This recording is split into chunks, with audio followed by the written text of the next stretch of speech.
Assalamu alaikum, I'm Aisha and you're watching SAMAA News. Here are today's headlines.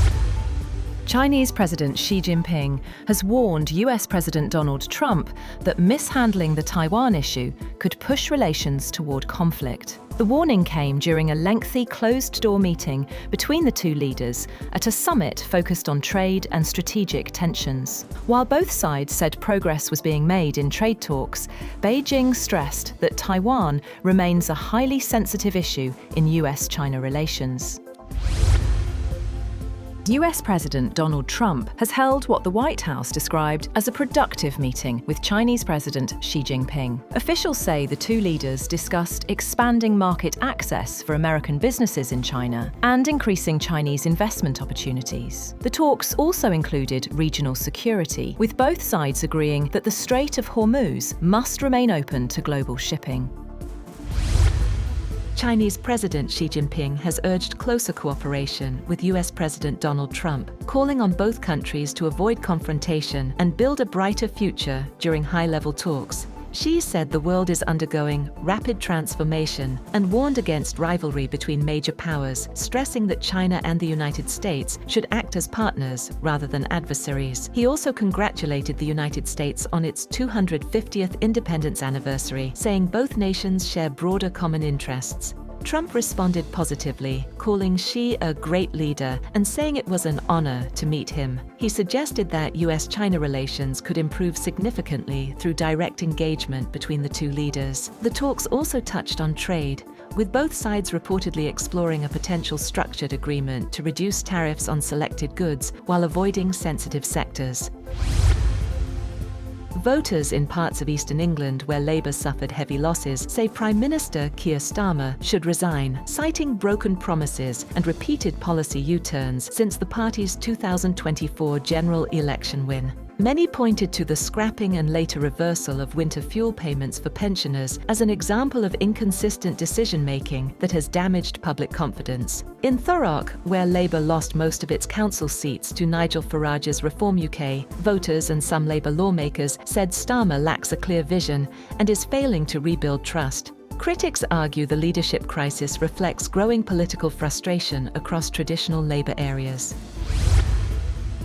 The United Arab Emirates has denied reports that Israeli Prime Minister Benjamin Netanyahu made a covert visit to the country during recent US-Israel tensions with Iran. The UAE state news agency WAM said its relationship with Israel is public and transparent under the Abraham Accords, rejecting claims of any secret diplomatic activity as baseless unless confirmed by official authorities.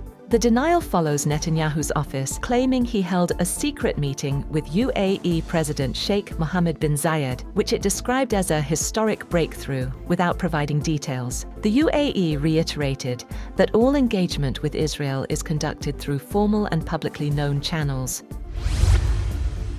Iran's Foreign Minister Abbas Araghchi has accused Kuwait of unlawfully attacking an Iranian boat and detaining 4 Iranians in the Gulf, demanding their immediate release. Kuwait says the men were linked to Iran's Revolutionary Guards and were arrested while trying to enter the country by sea, as tensions continue simmering despite the ceasefire.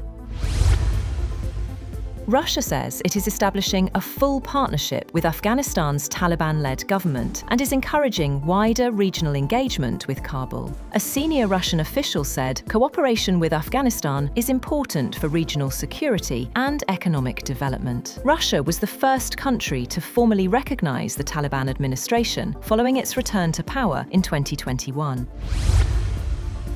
Pakistan has received a fresh $1.3 billion tranche from the International Monetary Fund under the EFF and RSF programs, providing support to foreign exchange reserves as budget talks for the new fiscal year officially begin.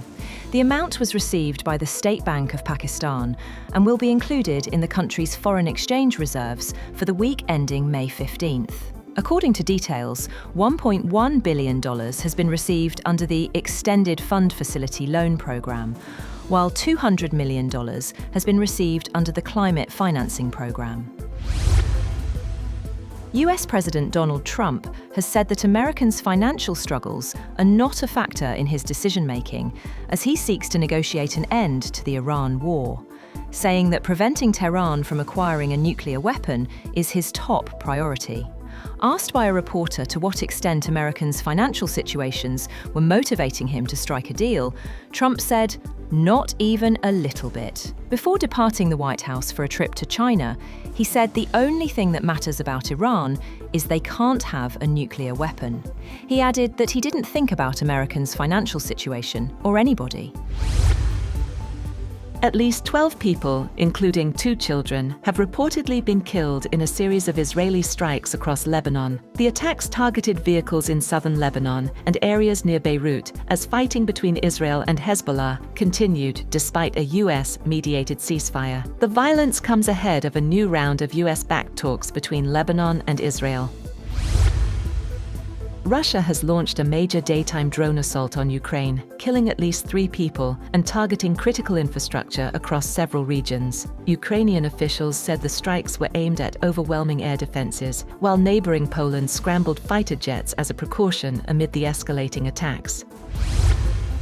That's all for now. For more updates, visit www.SAMAA TV. Thank you for watching SAMAA News.